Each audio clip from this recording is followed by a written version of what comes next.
maka setelahnya akan dipertemukan kembali dengan tanda benang merah yang mengikatnya. Sedangkan, jika mereka mati karena bunuh diri, maka di kehidupan selanjutnya, mereka tak bisa bertemu lagi dan benangnya pun akan terputus dengan sendirinya. 붉은 실로 연결돼 있지 않는 한 자살인가요? 모두와의 인연이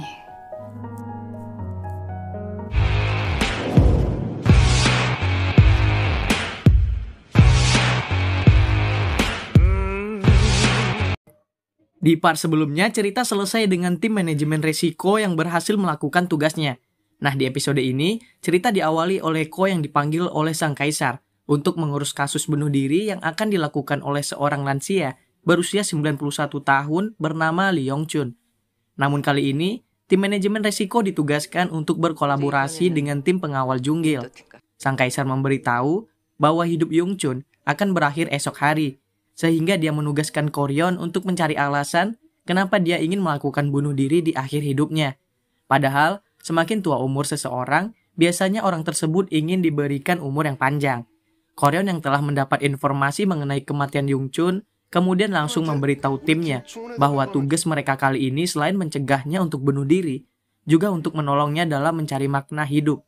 Tiba di lokasi, mereka melihat kondisi rumahnya yang berantakan, namun tak melihat keberadaan target, sehingga Koryon berinisiatif untuk membersihkan rumahnya terlebih dahulu. Namun karena tak ada alat pembersih yang bisa digunakan, jadi Junwon pergi untuk membelinya ke toko. Selesai belanja, Junwon melihat seorang kakek yang diolok-olok oleh ibu dari anak kecil ini, di mana anaknya bertanya kenapa kakek itu memungut sampah di jalan, dan si ibu beralasan bahwa itu karena dia tak rajin belajar sejak kecil. Jadi agar tak sama seperti kakek itu, dia menyuruh anaknya untuk belajar lebih giat. Junwon yang mendengar perkataannya pun merasa jika itu terlalu jahat untuk diucapkan, sehingga dia langsung membantu kakek itu untuk mendorong gerobaknya. Namun setelah dilihat lebih dekat, Junwon baru menyadari bahwa kakek ini merupakan targetnya kali ini, yang bernama Lee Yong-chun. Agar tidak ketahuan, Junwon mengaku bahwa dirinya merupakan petugas kecamatan yang memang datang untuk mengunjunginya. Saat di perjalanan, mereka dihentikan oleh sekelompok preman yang memang dari dulu terus mengusir kakek ini agar segera pindah dari rumahnya, karena di kawasan tersebut akan dibangun unit baru. Sedangkan kakek memilih untuk bertahan karena dana kompensasinya terlalu kecil, sehingga tak bisa memenuhi kebutuhannya jika harus pindah ke tempat baru. Awalnya Junwon menahan amarahnya, namun karena sudah keterlaluan, jadi dia melawan para preman itu, walau akhirnya saat dia sampai di rumah, wajahnya babak belur terkena pukulan. 이 전쟁터에서 나라를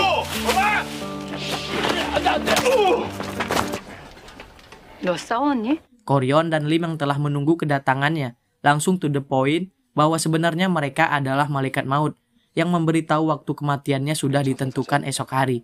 Dari informasi yang diberikan tim pengawal, kakek akan meninggal disebabkan oleh penyakit akutnya. Sedangkan Junwon mengetahui bahwa kakek itu merupakan seorang veteran perang Korea di masa lalu.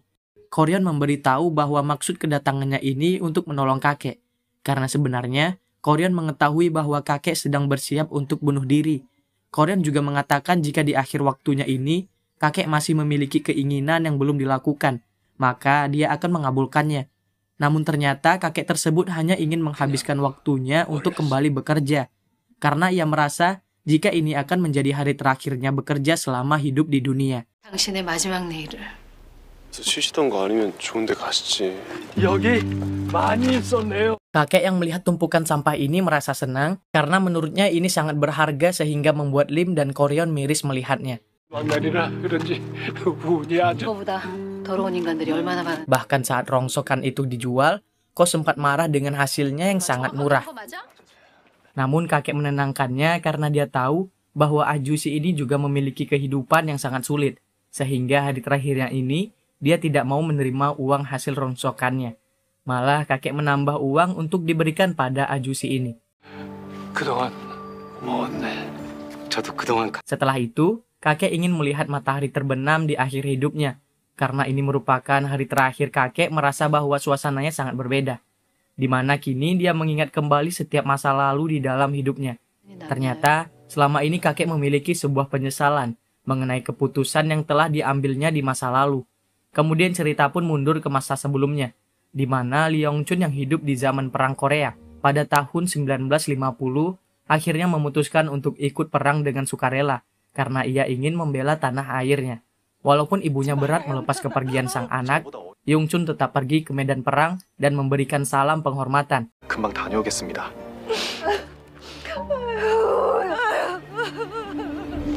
Di medan perang banyak sekali pahlawan yang berguguran. Bahkan salah seorang teman yang menyemangatinya untuk terus hidup, kini malah gugur di depannya. Sampai saat ini kakek terus mengingat satu nama temannya yang bernama Dong Chil, di mana saat perang terjadi, kakinya terputus karena terkena ledakan. Namun saat Yong Chun menemuinya di rumah sakit, Dong Chil malah menyalahkannya karena telah menyelamatkan dirinya. Padahal dia ingin mati daripada harus hidup tanpa sebelah kaki. 너 때문이야. 너 나를 왜 해? 꺼져! Setelah perang berakhir, Yong Chun pulang ke rumahnya. Namun dia tak melihat sang ibu karena rumahnya pun telah hancur akibat perang. Ketika matahari telah terbenam, kakek mengajak mereka untuk bersama. Kemudian ceritakan masa lalu pun dilanjutkan kembali olehnya. Yong Chun muda yang selamat dari perang kemudian melanjutkan studinya yang sempat terhenti.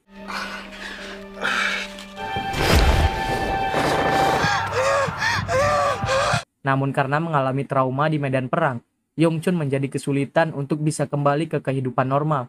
Karena dia terus dibayang-bayangi oleh aksi perang yang menghantuinya. Ditambah lagi, dengan situasi yang saat itu sulit untuk mencari pekerjaan, jadi Yong Chun pun memutuskan untuk bertahan hidup dengan mencari rongsokan. 또 불안정한 상태니. Kakek yang keluar kemudian ditemani oleh Koryon. Kakek mengatakan bahwa dirinya iri dengan anak-anak muda yang lahir di zaman sekarang. Dan andai dirinya bisa terlahir di generasi ini, mungkin hidupnya akan sedikit lebih baik. Karena kini dia merasa bahwa dirinya menua tanpa ada satupun pencapaian hingga berakhir dengan sisa rasa penyesalan. Kakek juga merasa bahwa hidupnya tak berarti dan tak berharga. Sehingga Koryon pun langsung menunjukkan makna hidup yang sesungguhnya. 할 것 없는 삶 보여주고 싶은 거지. Setelah dilihat dari atas gedung, kakek baru menyadari bahwa negaranya kini telah jauh berubah menjadi lebih baik. Koryon mengatakan bahwa jika bukan karena dirinya dan pahlawan yang telah gugur di medan perang, maka semua ini mungkin tak akan ada. Jika bukan karena dirinya juga, mungkin orang-orang yang hidup di generasi sekarang ini tak akan ada. Maka dari itu, hidup yang kakek jalani sebenarnya sangat berharga atas segala jasanya. Kakek yang tersadar kemudian berterima kasih pada Koryon karena telah mengingatkannya. 진이 지켜낸 나라. 자부심도 내 삶을 이런 얘기를 해주시니 감사. Lalu saat pulang, Junwoo memberitahu bahwa postingannya di media sosial, dia mendapatkan kabar baik karena temannya yang bernama Dong Chil kini diketahui keberadaannya, di mana Dong Chil hidup dengan sehat hingga sekarang dan tinggal bersama keluarganya.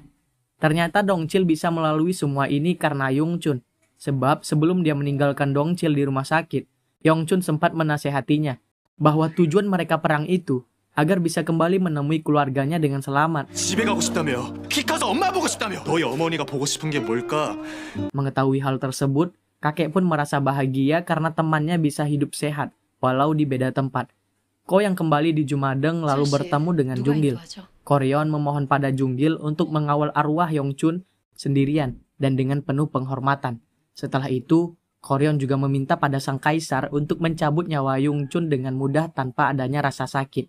Dan kaisar berkata bahwa tak ada seorang pun yang bisa diistimewakan dalam kematian. 뭐지? 아 이제 그만 좀 가세요. 난 또 420살. 뭐? 20.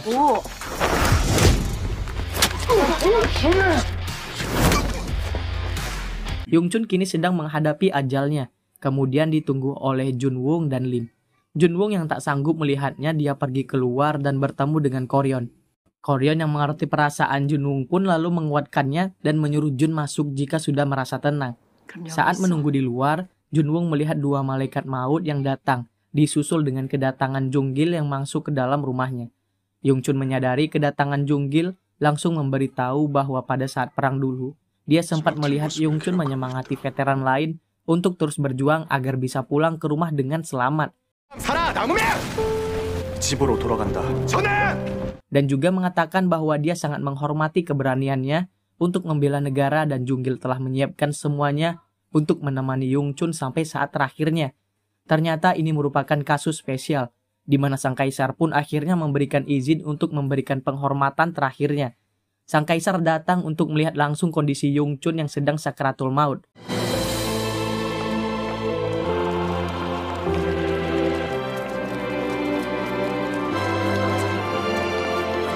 Karena Yongchun telah menjalani kehidupannya dengan baik, kaisar pun ikut berterima kasih atas segala jasanya untuk negara. Sehingga sang kaisar pun membantu Yongchun untuk bisa mati dengan nyaman dan damai. 지금 내가 할 수 있는 건 안락한 죽음을 이영천. Setelah menjadi arwah, kakek baru mengetahui bahwa ada banyak sekali pengawal yang datang untuk menjemputnya. Kemudian, dia berkata bahwa penyesalannya waktu itu dalam mengambil keputusan untuk ikut berperang kini telah sirna. Karena dia sadar bahwa pengorbanannya selama ini telah sepadan dengan kondisi di masa sekarang. Bahkan, jika dia harus kembali ke masa lalu pun, dengan bangga dia akan memakai kembali seragamnya itu. Junwong yang terus menangis melihat kepergian kakek kini ditenangkannya. Karena saat ini, kakek merasa lebih baik di mana dirinya akan pergi ke tempat yang lebih indah. 고마웠어. 이영철 하사님, 잘했습니다. Dan sebelum pergi pun, sang kaisar menyuruh semua malaikat maut untuk menundukkan kepala sesaat, demi menghormati para pahlawan yang telah membela tanah airnya. 묵념하라.